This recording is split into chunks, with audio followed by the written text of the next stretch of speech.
আজকের ব্লগটা আমি শুরু করতে এসেছি একদম উল্টোপাল্টা টাইমে। Good afternoon and welcome back to my channel Joya's world. আশা করছি তোমরা সবাই খুব ভালো আছো।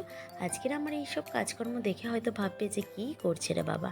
হ্যাঁ গো, মানুষের না ভালো থাকার জন্য কিছু কিছু প্রসেস আছে।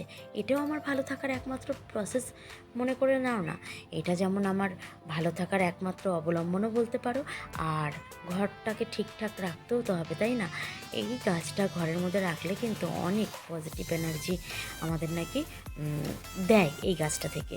তো আমি যে পজিটিভ এনার্জি দেবে আমাদেরকে তাকে ঠিকঠাক করে রাখবো না। তবে হ্যাঁ, পাকা পাতা কখনোই কিন্তু রাখবে না। সেটা গাছ মানে ছাদেই হোক আর ঘরেই হোক, যে কোনো জায়গায় পাকা পাতা রেখো না। তাই বলে তোমরা হয়তো বলবে যে ওরে বাবা, অনেক গাছে তো পাকা পাতা হয়ে থাকে। আরে হ্যাঁ, ওসবের কথা আমি বলছি না, কারণ তোমার হাতের নাগালে যেই পাকা পাতাগুলো, শুকনো পাতাগুলো তোমরা দেখতে পাবে, সেগুলোকে সরিয়ে দিও। আমি এই মুহূর্তে এটাই করছি, আর এটাই হয়তো তোমাদের সাথে বলছিও। যেহেতু আমি ঘরে ফ্যান চলছিল সেই মুহূর্তে, আমি বলতে পারলাম মানে শোনাতে পারলাম না। এটা ওটাই বলছি যে আমি যখন স্নেক প্ল্যান্ট এনেছিলাম, ঠিক ঠিক এইটুকু একটা পাতা নিয়ে এসেছিলাম। এই পাতাটা থেকে আমার বাগান এখন স্নেক প্ল্যান্টের বনে পরিণত হয়ে গেছে। যদি তোমাদের কারোর কাছে স্নেক প্ল্যান্ট না থাকে তাহলে কি করবে সেটাই কিন্তু জয়া বলছে। কি বলছে?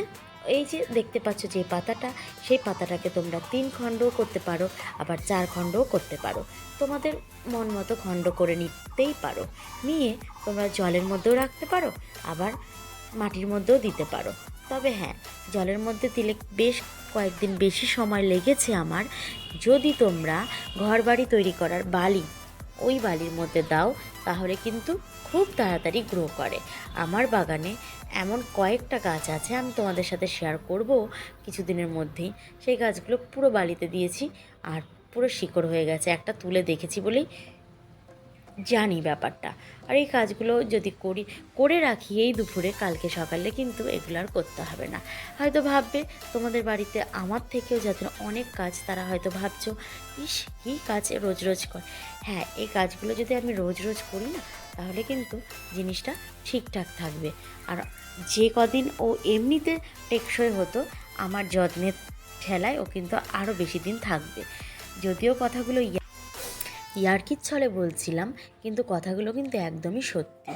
দেখো না, এই যে ঘরে আমি থাকি, ওই ঘরের খাটটা আমি যেহেতু রোজ রোজ পরিষ্কার করি, একদম চকচক করে। এই খাটের বয়স কিন্তু আমার বিয়ের আগের খাট এটা, কিন্তু তাও কত সুন্দর রয়েছে না। কিন্তু আমার বিয়ের খাটটা যেহেতু মোছা টোছা কিছুই হয় না, মোছা শুরু করেছিলাম যখন, তখনই আবার বাবা মা মানে আমার শ্বশুর শাশুড়ি ঘর চেঞ্জ করলো, তাই জন্য ওই ঘরটায় বেশি যাওয়া যায় না। যদি বাবা সবসময় না শুয়ে থাকতো ওখানে, তাহলে গিয়ে পরিষ্কার করা যেত। আসলে উনি একজন পেশেন্ট না, বারবার করে ওখানে গিয়ে এসব করাও ঠিক না।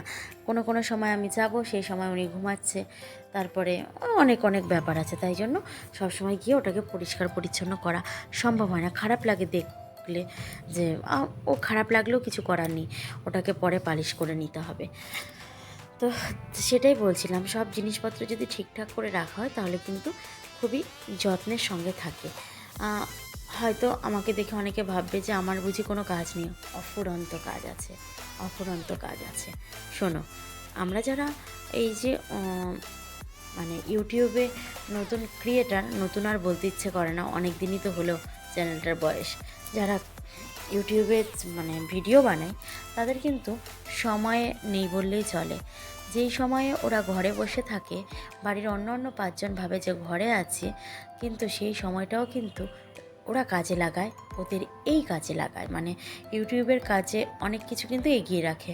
হয়তো ভিডিও সব কিছু এক জায়গায় জড়ো করতে হয়, তারপরে ভয়েসগুলো যদি নিজে দেয় তাহলে ভয়েস কমিয়ে রাখতে হয়, তারপরে নিজেকে ভয়েস ওভার দিতে হয়, অনেক কিছু প্রসেসিং, তারপরে আরও যা কিছু আছে। যারা আছো এই জায়গায় তারা নিশ্চয়ই জানো কত কিছু আমাদেরকে করতে হয়। তাই জন্য আমাদের কাজ নেই ওটা যেন কেউ না মনে করে। আমাকে তো আমার অনেক রিলেটিভ বলেছে যে জয়ের কোনো কাজ নেই, তাই জন্য এইগুলো করে। আমার নাকি কোনো কাজ নেই। আচ্ছা দিদিরা, তোমরা তো আমাকে দেখো, তোমাদের কি মনে হয়?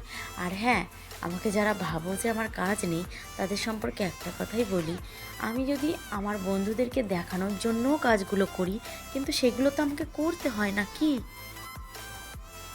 তবে হ্যাঁ, দেখানোর জন্য কেউ কোনো কাজ করে না, সেগুলো কিন্তু নিজের ঘরের কাজই করে। এবারে বলি যে এই দুপুরবেলা আমি এই পাগলের মতো এই কাজগুলো কেন করতে এসেছি। আর বলো না, আজকে সকাল থেকে এতটাই ব্যস্ত ছিলাম যে এই কাজগুলো করাই হয়নি। এবারে এই কাজগুলো যদি আজকে শেষ বেলার দিকে যেহেতু করছি, কাল সকালবেলা এগুলো না করলেও চলবে। আর যা বীভৎস গরম দিয়েছে তাতে করে একটু শুতে ইচ্ছা করছে না। আর বাবুকে একটু বাদে যেহেতু পড়াতে আসবে, ও ঘুমাবে না। এবার ও যদি না ঘুমায় তাহলে তো আমিও একটু যদি শুয়েও থাকি তো আমার শান্তি হবে না। বাইরে যাবে, বাইরে গিয়ে যুদ্ধ ঠাম্মির সাথে। তাই জন্য আমি ভাবছি যে না, এই সময়টুকুকে কাজে লাগাই। তাই জন্য কাজে লাগাচ্ছি। আর বসে বসেই মুছে নিচ্ছি, আর দাঁড়ালাম না। আর ঘরটাকে মুছে যখন বাবুকে পড়াতে আসবে, ওই খাটে কিন্তু বাবুও শুয়ে আছে আর বাবুর ঠাম্মি শুয়ে আছে। বাবুকে যখন পড়াতে আসবে তখন ভাবছি ঘর দুয়ারটা মোছা থাকবে, এক বালতি জল ঢেলে আসবো। তারপরে এখানে নিচে যদি একটুখানি শুই তাহলে ঠান্ডা বোধ হবে। তাই জন্য এই কাজগুলো করে রাখছি। আর আমি কতগুলো জলের বোতল এনে রেখেছি তোমরা দেখতে পাচ্ছ, অনেকগুলো। তো এই মানি প্ল্যান্টগুলো যে জলের মধ্যে দিয়েছি, জলের থেকে যদি আমি মাটিতে দিতাম আরও বেশি কিন্তু গ্রো হতো। মাটির থেকে জলে তো একটু দেরি করেই গ্রো হয়। আর আমরা যারা জলের মধ্যে দিয়ে রাখি, কেন দিই জানো তো? এই কারণেই দিই, আমি এই কারণে দিই, তুমি হয়তো অন্য কারণে দাও, কিন্তু আমি এই কারণেই দিই যাতে গাছটা একটু কম মানে দেরি দেরি করে বড় হয়। ওই কারণে কিন্তু আমি দিয়ে রাখি, কারণ যত ছোট থাকবে তত এটাকে দেখতে ভালো লাগবে, অন্ততপক্ষে ঘরের মধ্যে। আর ঘরের মধ্যে তো একদম ঝোপঝাড় হলে ভালো লাগবে না, তাই জন্য জলের মধ্যে দেয়া। তো ভাবছি মাটিতেও দেব। আর এতগুলো নেল পালিশ জমে আছে আমার, কিন্তু নেল পালিশের বয়স কত জানো? একটা নেল পালিশ যেটা আমি হাতের মধ্যে, এটা হচ্ছে বাবুর মনে হয় 5 বছর, না 5 বছর না, 6 বছরের জন্মদিনের। তার মানে 3 বছর বয়স এই নেল পালিশটার। এই নেল পালিশগুলো আমি রেখেছিলাম একদম কেমন যেন একটু জমে জমে গেছিলো। এবারে ফেলে দেবো বলে ওই বাইরে একটা কৌটোর মধ্যে রেখে দিয়েছিলাম। ওমা, আজকে যেই আনতে গেছি একটা কাজ করব বলে, মানে এই বোতলগুলোকে একটুখানি রং চং করে ঢং করব, তাই জন্য আনতে গেছিলাম। ওমা, এনে যেই খুলেছি অমনি দেখি যে পুরো সব পাতলা পাতলা হয়ে গেছে। এই গরমে সব ভেতরের মানে জমে থাকা নেল পালিশগুলো পাতলা হয়ে গেছে। তো আমি আর আমার বাবু এখন কিন্তু এই কাজেই বসে পড়ব। আর বাবুকে এখানে কেন নিয়েছি জানো? কারণ ও যাতে অন্য কোনো কিছু না করে, যেমন ধরো টিভি যাতে না দেখে, এখন যাতে ফোন না দেখে, তাই জন্য আমি ওকে এই কাজে লাগিয়ে দিয়েছিলাম। আর আমার থেকে বাবু বেশ ভালোই করেছিল, কিন্তু কারোরটাই ভালো হয়নি। কেন কি, নেল পালিশের তুলি দিয়ে করছিলাম। এটা যদি অন্য কিছু দিয়ে করতাম, যেমন ধরো ইয়ারবাডসগুলো আছে, তারপরে তুলি আছে, ওইগুলো দিয়ে করলে ভালো হতো। আর বাবু তো পুরো ফুল আঁকা শুরু করে দিয়েছে এখানে। তো যাই হোক, এগুলো করে বাচ্চাদের সাথে সময় কাটাটাও কিন্তু একটা কৌটোগুলোর গায়ে নেল পালিশ দিয়ে ছাপাতে ছাপাতে ভাবলাম যে এতটাই পাতলা হয়ে গেছে নেল পালিশগুলো, তাহলে নিজেও একটু পরে নিই। তাই জন্য নিজের পায়ের আঙুলের নখের মধ্যে একটুখানি দিয়ে নিলাম। আগে কিন্তু এই কাজগুলো প্রায় করতাম, মানে বিয়ের আগের কথা বলছি, স্কুল কলেজে যখন পড়তাম। কিন্তু এখন আর সেই সময়টুকু বের করে উঠতে পারি না, তাই জন্য পুরো সাদা সাদা হয়ে যায় সব নখ। তারপরে ইচ্ছে হয় যে একটু দিতে হবে। এই করে করে নেল পালিশগুলো ফেলাই হয়ে গেছে কতগুলো। তো যাই হোক, আজকে কিন্তু দুপুরের মধ্যে সমস্ত কাজ কমপ্লিট করে, মানে দুপুরটুকু দেখিয়েই তোমাদের কাছ থেকে আমি কিন্তু বিদায় নেব। আর কেমন লাগলো আজকের ভিডিওটা অবশ্যই কিন্তু তোমরা আমাকে জানিও। আমি জানি খুব একটা হয়তো ভালো হয়নি, কারণ একই বেলার মধ্যে সব কিছু তোমাদেরকে দেখিয়ে আমি কমপ্লিট করে ফেলেছি। আরে 30 মিনিটের মধ্যে যে অনেক কিছু করা যায় সেটাও তো ভাবতে হবে, তাই না? তবে হ্যাঁ, বোতল রং করাটা কিন্তু 30 মিনিটের মধ্যে আমি ধরিনি। অন্যান্য কাজগুলো কিন্তু 30 মিনিটের মধ্যে পুরো কমপ্লিট করে ফেলেছিলাম। তো আজকের মতো এই পর্যন্তই। আবার দেখা হবে অন্য একটা নতুন ভিডিওর সাথে। ততক্ষণ সবাই ভালো থেকো আর সুস্থ থেকো। টাটা।